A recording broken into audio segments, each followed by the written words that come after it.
video.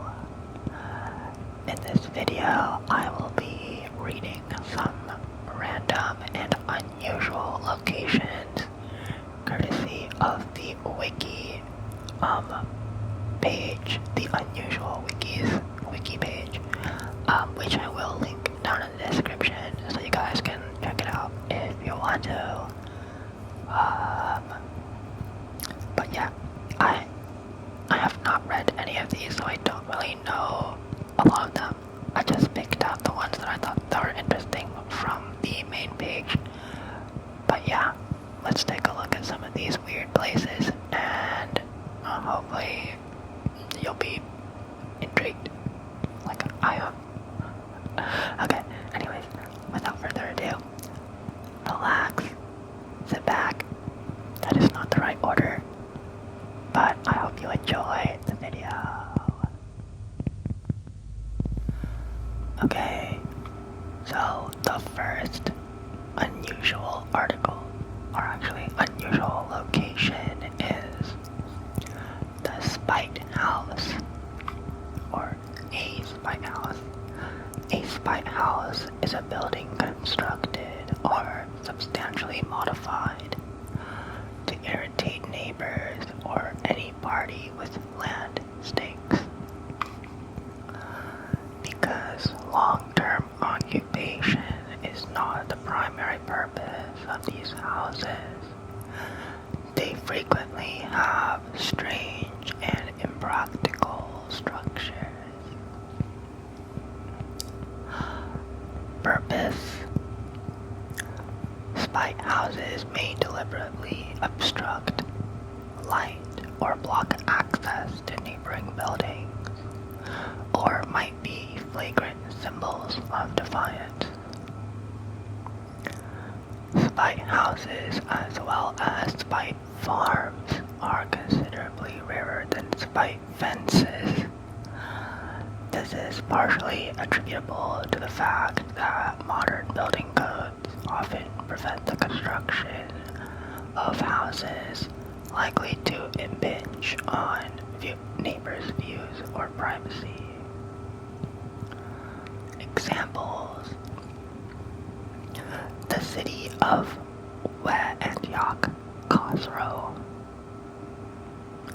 In AD 541, following his conquest of Antioch, Sasan Emperor Khosrow I built a new city near Ctesiphon for the 30,000 inhabitants whom he had captured. He modeled his city after the original Antioch, but was said to have forced his new subjects to live in their old homes and workplaces. He called this new city the Better Antioch. Khosrow built this. Wow. Okay. That's not really a house though. Alright, the next one is the Old Spite House in Marblehead, Massachusetts. In 1716, Thomas Wood, a sailmaker, built a house in Marblehead, Massachusetts that subsequently became known as the Old Spite House. One possibility is that it was inhabited by two brothers who occupied different sections, would not speak to each other, and refused to sell to the other. Another explanation is that the 10-foot wide house, just tall enough to block the view of two other houses on Orange Street, was built because its owner was upset about his tiny share of his father's estate and therefore decided to spoil his older brother's views. The Old Spite House is still standing and occupied. Okay, there's another Spite House called the McCobb Spite House in Rockport, Maine. In 1806, Thomas McCobb, heir to his father's land and shipbuilding business, returned home to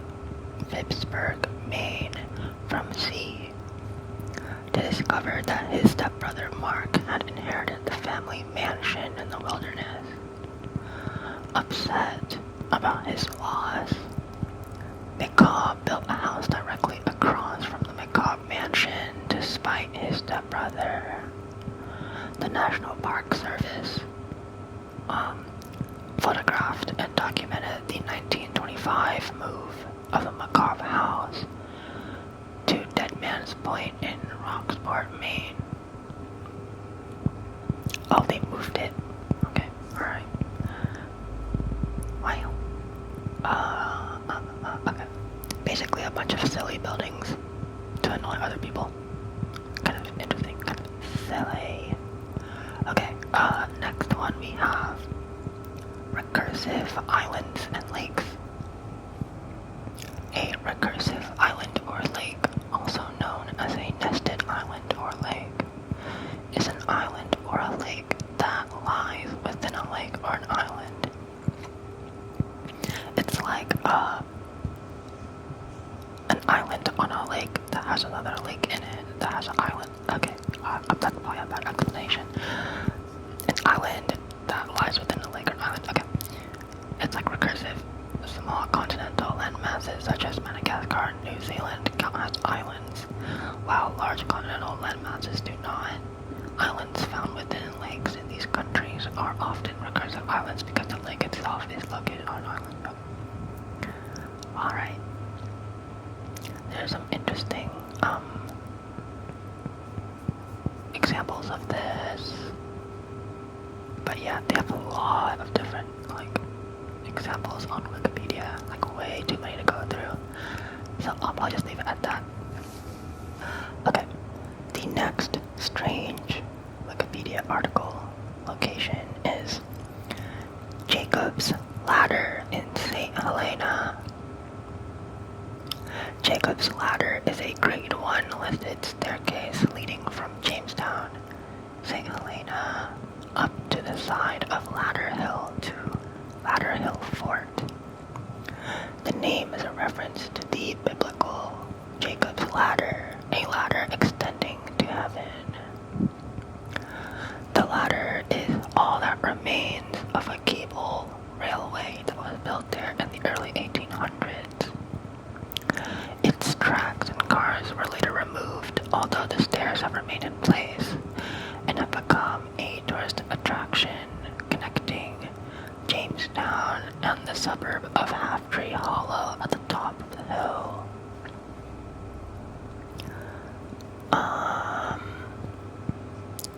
It's kind of hard to say, to show you what it is, but it's a very, very, very steep ladder.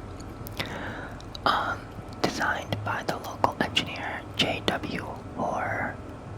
The St. Helena Railway Company built a two-car inclined plane 924 feet long in 1829 to carry cargo between Jamestown and the fort. The cars rode on a pair of iron-bladed rails, and there was a staircase with 700 steps for pedestrians. The angle of ascent varied between 39 and 41 degrees. I feel like that's not that steep, is it? I don't know. Termite damage to the sleepers caused the Royal Engineers to remove the cars. Lights were installed along the sides of the stairs in 2000 and they were refurbished in 2006. As of 2016, the record time to ascend the stairs is 5 minutes, 17 seconds.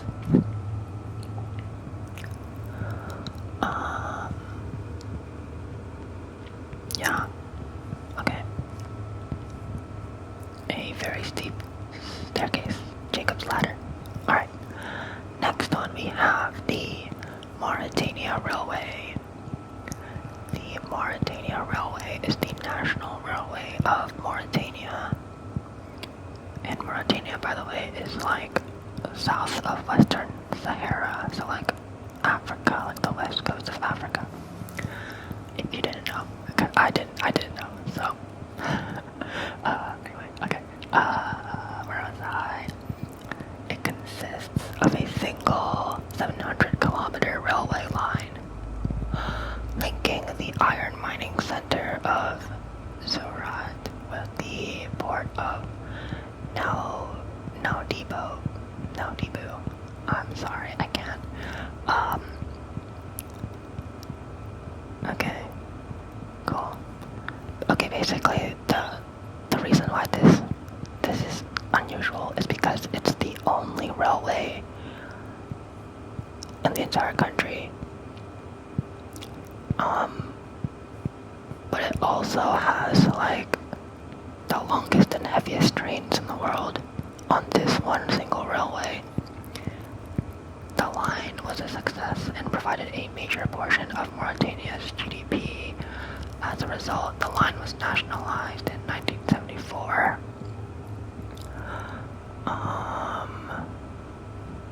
Trains on the railway are up to 2 miles in length, which is like huge, making them among the longest and heaviest in the world. They consist of 3 or 4 locomotives, 200 to 210 cars each, carrying up to 84 tons of iron ore per car, and 2 to 3 service cars. The total traffic averages 16.6 million tons per year.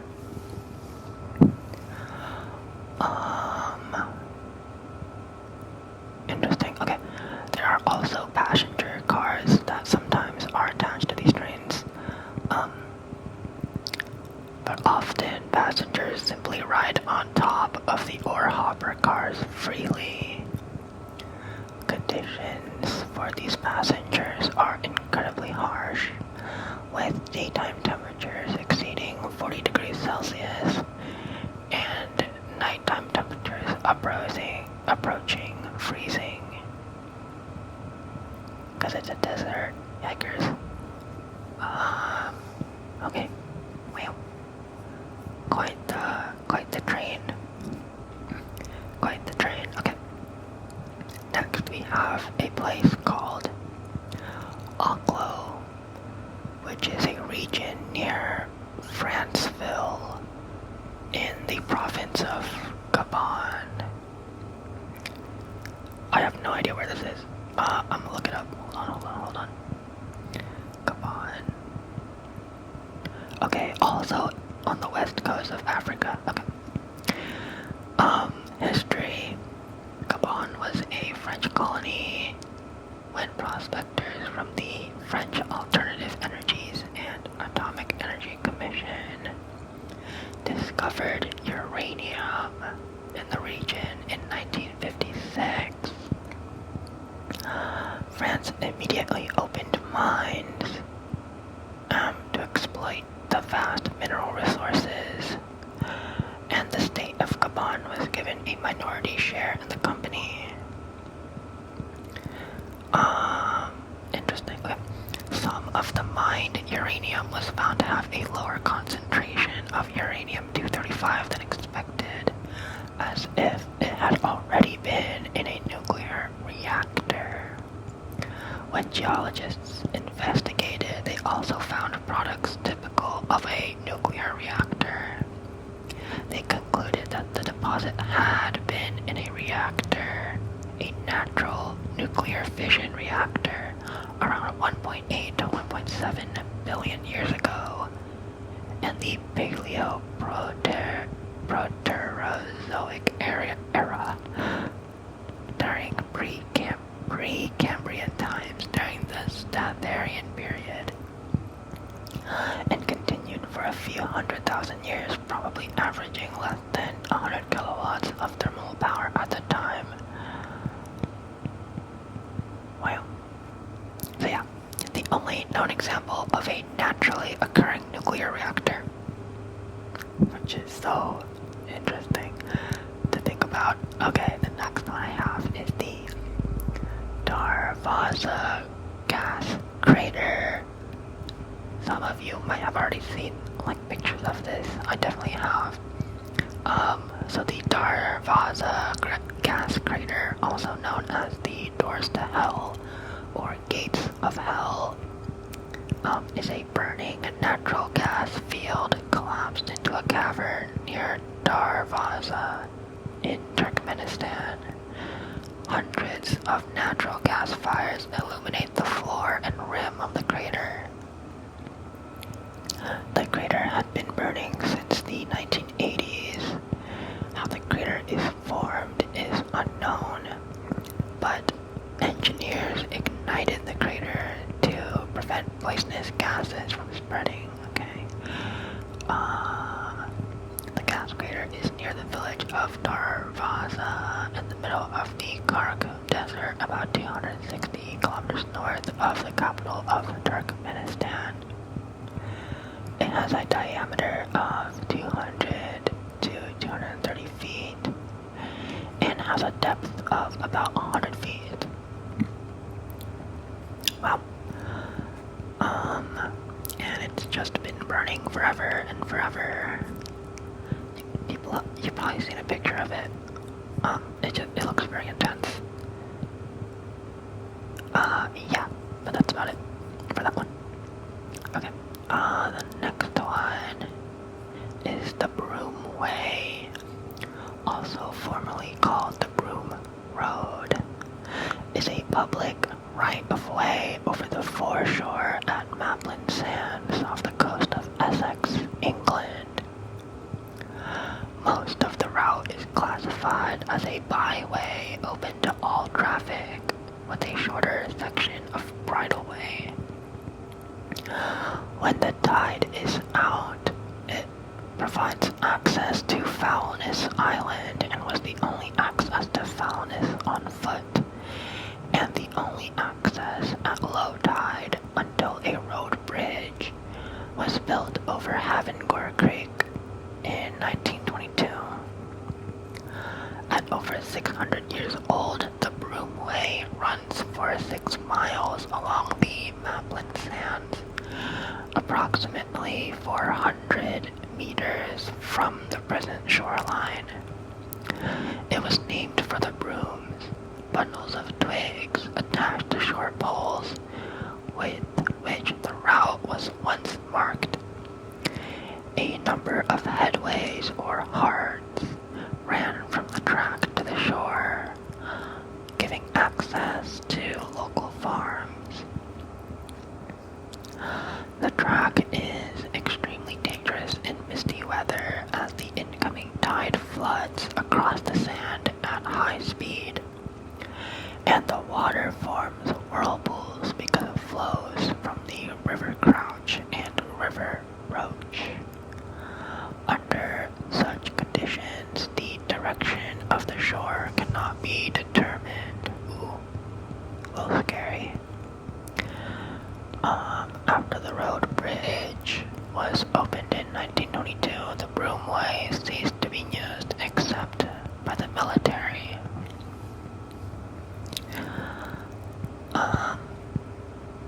Okay, cool.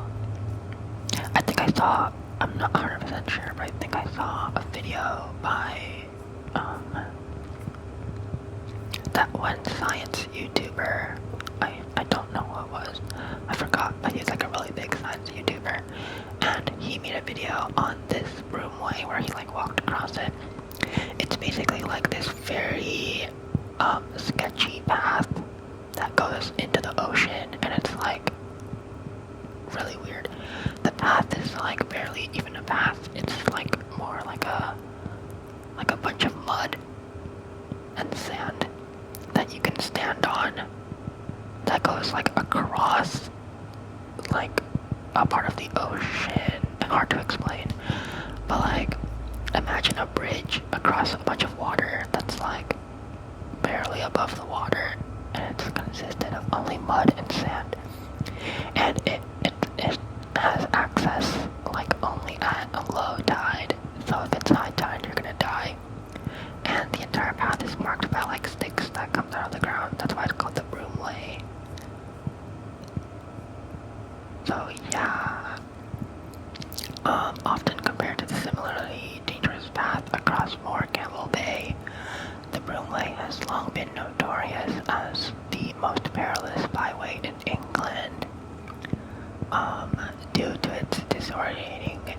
disorientating nature of its environment in poor visibility, and near inevitability of death by drowning for anyone still out on the sand when the tide comes in. Many, many people have died on it over the years. Yeah, would not recommend traveling on that one. Okay, the next one is kind of funny. The Wooden Spoons Museum. The Wooden Spoons Museum is a museum in Romania. It is located in the house where the history professor Ion Tugui, lived. Those who now take care of the museum are his descendants and the Matiscu family. The museum houses wooden spoons, which were studied and catalogued by Tugui from many regions of Romania, but also from other parts of the world. About 10 spoons are placed on each support, which are labeled with their age, their place of origin, and, if known, their owner. Some of the foreign spoons come from countries such as Japan, Madagascar, Pakistan, Tanzania, the United States, and several others. Many of them are donated by foreign tourists or exchanged for Romanian spoons with the Tugui. The museum also has ladles, a collection of more than 500 erasers, ceramic objects, and coins. According to the World Record Academy, the museum holds the record for the largest collection of wooden spoons in the world. Estimates about the number of spoons in the museum vary from 3,500 to 4,200, 5,000, or over 6,000. That's so strange that they have so many different numbers of, estimates. They don't even know how many spoons they have, and they have so many. Okay, cool. Alright, next one is called Zone Rouge, also known as Red Zone in English. Jesus, I cannot speak today. Is a chain of non-contiguous areas throughout northeastern France that the French government isolated after the First World War. The land, which originally covered more than 1,200 square kilometers, or 460 square miles, was deemed too physically and environmentally damaged by conflict for human habitation. Rather than attempt to clean up the former battlefields, the land was allowed to return to nature. Restrictions within the Zone Rouge still exist today, although the control areas have been greatly reduced. The Zone Rouge was defined just after the war as completely devastated. Damage to properties was 100%. Damage to agriculture 100%. Impossible to clean. Human life impossible. Under French law, activities such as housing, farming, or forestry were temporarily or permanently forbidden in the Zone Rouge because of the vast amounts of human and animal remains. Wow.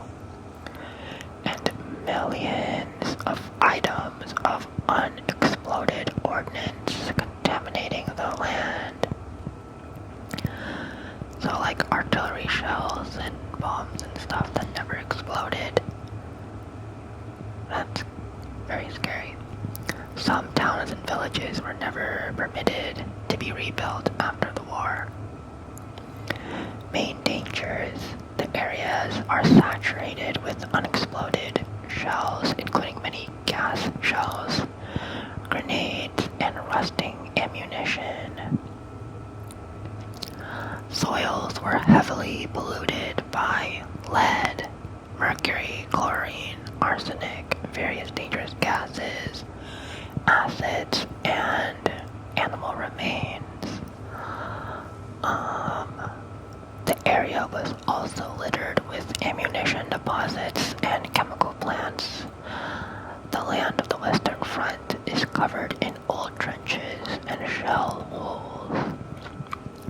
Each year, numerous unexploded shells are recovered from former World War I battlefields in what is known as the Iron Harvest. According to the French agency in charge of the land management of Zone Rouge, 300 to 700 more years at this current rate will be needed to clean the area completely.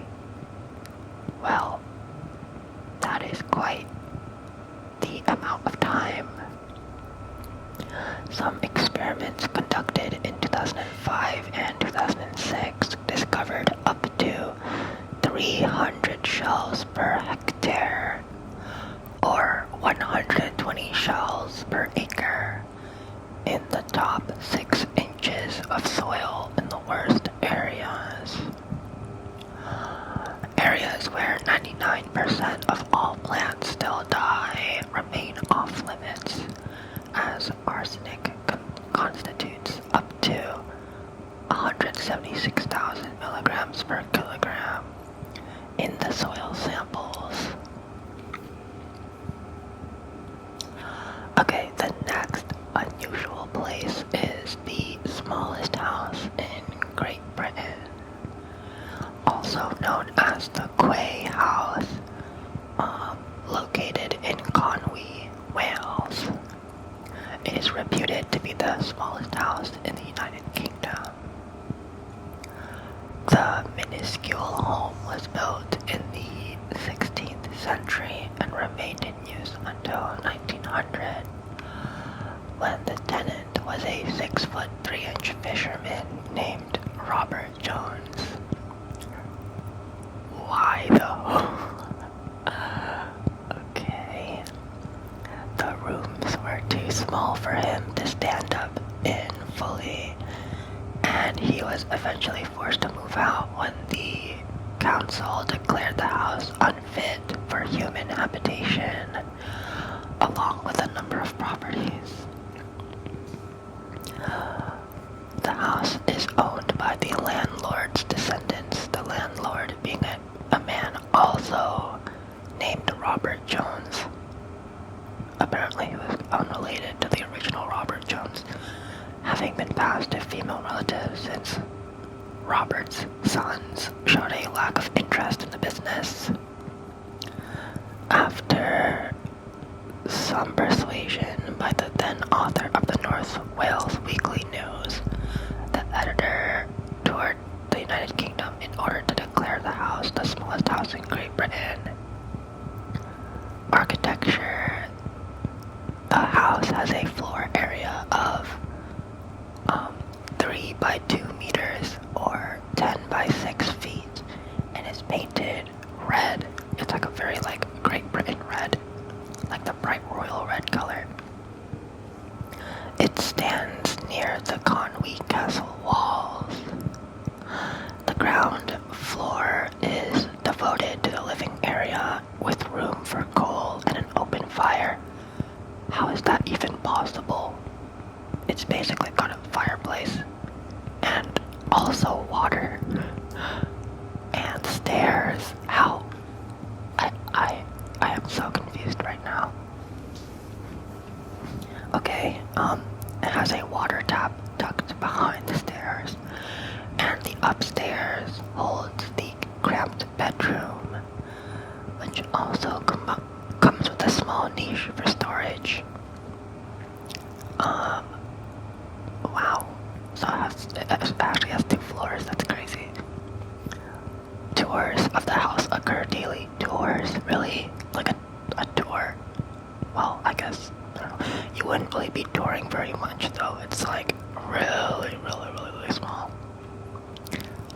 Admission is £150 for adults and £1 for children. There's information about the house inside. A Welsh lady in traditional clothing stands outside when the house is open and will tell visitors about the history of the house. Visitors are unable to go upstairs to the first floor due to structural instability, but can view it from a stepladder. It is open from spring to autumn. Such a silly building. Okay, on the next one, I have okay, this one's kind of a scary one. A little scary. This one is called the Island of the Dolls, which is south of Mexico City. Okay. It is notable for the multitude of dolls of various styles and colors that can be found throughout the island. Local legends around the dolls and the island's reclusive former owner Don Julian Santana Barrera, making the island a popular destination for dark tourism. History.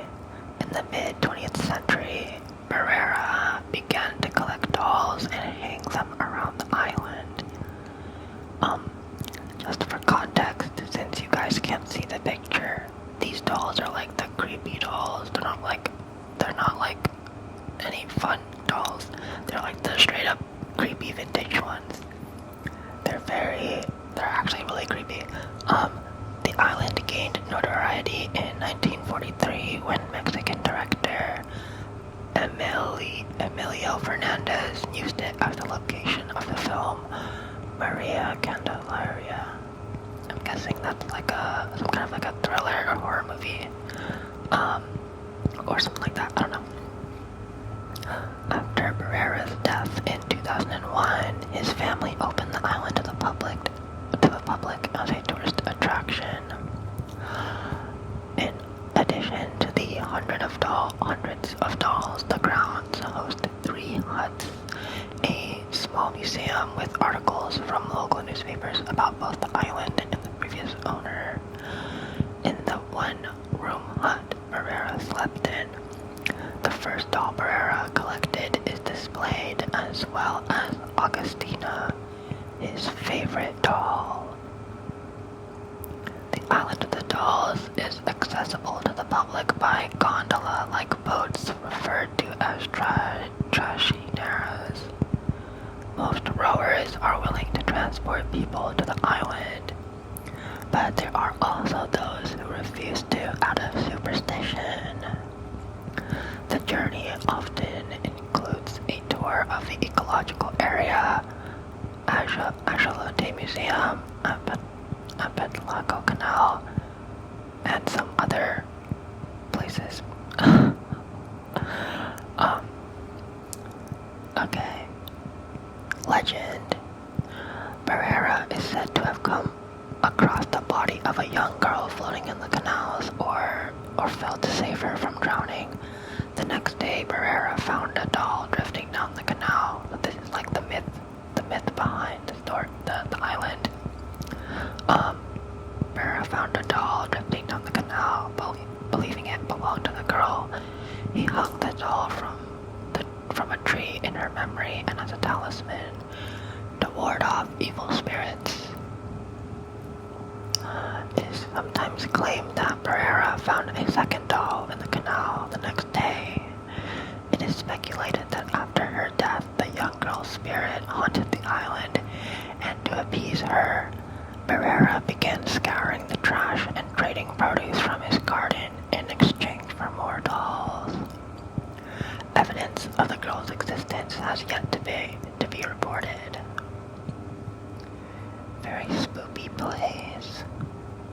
And also it's been referenced in different shows and channels and stuff like that as like a creepy location. Very scary. Okay.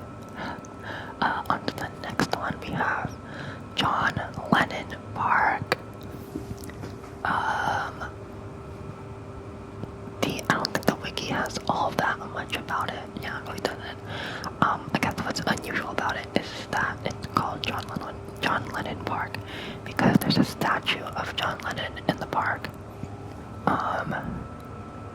Also, interestingly enough, it's in Cuba, and in Cuba, John Lennon's music used to be banned, so it's interesting that it's still there. Also, the sculpture of John Lennon is currently not wearing his signature round lens glasses, which have been stolen or vandalized several times. However, during the day, a security guard can be found sitting next to the bench, and he will place glasses on the statue if there is a request. That is so funny. The statue was unveiled on the 8th of December 2000, the 20th anniversary of Lennon's murder. 1 year later, Cuban author Ernesto Juan Castellanos wrote a book about the statue, and about the ban that John Lennon and the Beatles suffered in Cuba during the 1960s and 70s. The ban was in place, by the way, because Cuba was had a ban on Western music and Western media during the Cold War and all that. So yeah, I guess that's when that location was not all that crazy. Okay. Anyways, the next one is called Big Beach. This one is really cute. Big Beach, located on Big Major K, also known as Major K, is a beach on an uninhabited island located in the Bahamas. The island takes its official name from the fact that it is populated by a colony of feral pigs, which live on the island. It has become a tourist attraction in modern times. The pigs are known in popular culture as the swimming pigs, although other islands with swimming pigs exist in the Bahamas. I did not know pigs liked to swim.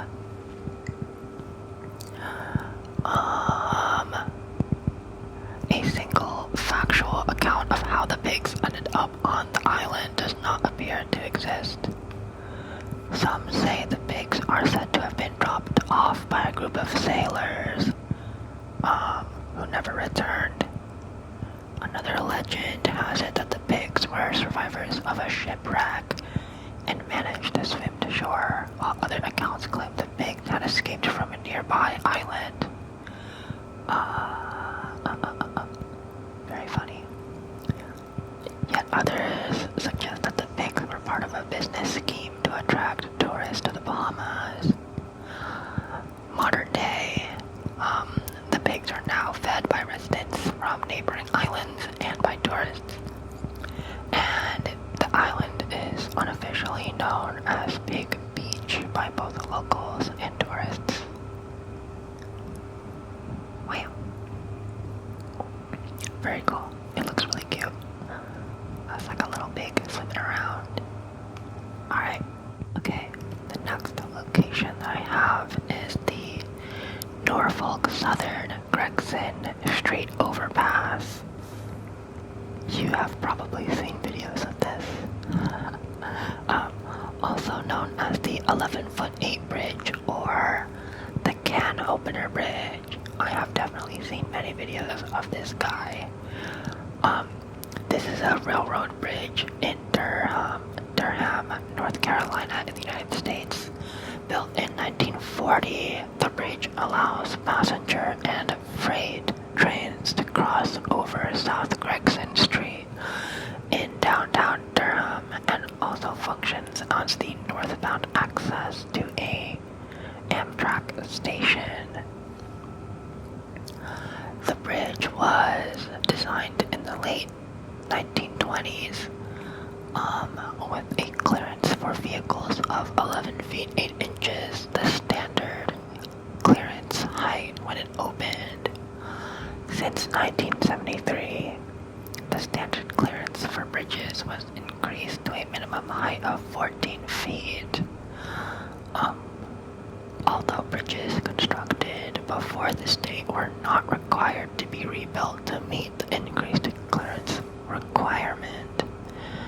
Despite numerous warning signs about the low clearance, a large number of trucks, buses, and RVs have collided with the overpass at high speed, tearing off roof fixtures and at times shearing off the truck's roofs, earning the bridge the nickname the Can Opener and the Gregson Street Guillotine. Oh my gosh. Yeah, if you search up like Can Opener Bridge on YouTube, you will 100% see like a bunch of videos of trucks being absolutely destroyed by this guy. Yikers. Is there a number of like how many trucks have been eliminated by this guy? Oh, okay. In October 2019, the North Carolina Railroad Company began work to raise the bridge by 8 inches as part of a $500,000 project to improve safety and reduce damage. Okay, cool. So they actually raised it by a little bit. Yeah, there's like a YouTube video. It shows, wow, which has over 100 crashes of the 11'8" bridge. But there's way more. These are just like the ones that have been filmed. That is crazy. That is crazy. Okay, on to the very last unusual location I have for you guys today is 33 Thomas Street. 33 Thomas Street, formerly known as the AT&T Long Lines Building, is a 550-foot tall, windowless skyscraper in the Tribeca neighborhood of Lower Manhattan in New York City. It stands on the east side of Church Street and was designed in the brutalist architectural style. It is a telephone exchange or wire center building, as well as a number of other switches used for competitive local exchange carrier services. Okay, yeah, if you guys know what brutalist architecture looks like, it looks like that. Very much concrete. There is no windows in this building at all. Like, not a single window. Well, at least from this picture I'm looking at anyway. Yeah. There are a lot of conspiracy theories about this, so let's take a look. If I can find it. Yeah, okay. In the 1979 conspiracy satire film Winter Kills, 33 Thomas is depicted as the headquarters of a global surveillance operation run by John Cerruti, played by Anthony Perkins. Yeah, that's about it. The building prominently appears in the X-Files as well. So yeah, it's home to a lot of like different conspiracy theories because it's like completely like blank and whatever. There's no windows, you can't see inside of it. So people are like, oh my gosh, it's like a government-run operation to watch people. And yeah, that's about it. That's about the whole history of it. But yeah, other than that, that was the last one. I really hope you enjoyed the video. I really hope you thought these locations were interesting. I just kind of read them along, and it was the first time for me reading them too, and so you got to see my little reactions or whatever to the pages, to the different locations. But yeah, I hope you enjoyed. I hope you thought it was as interesting as I did. I hope you were able to relax or sleep or whatever you're trying to do right now. Maybe it's to focus on work. But yeah, I hope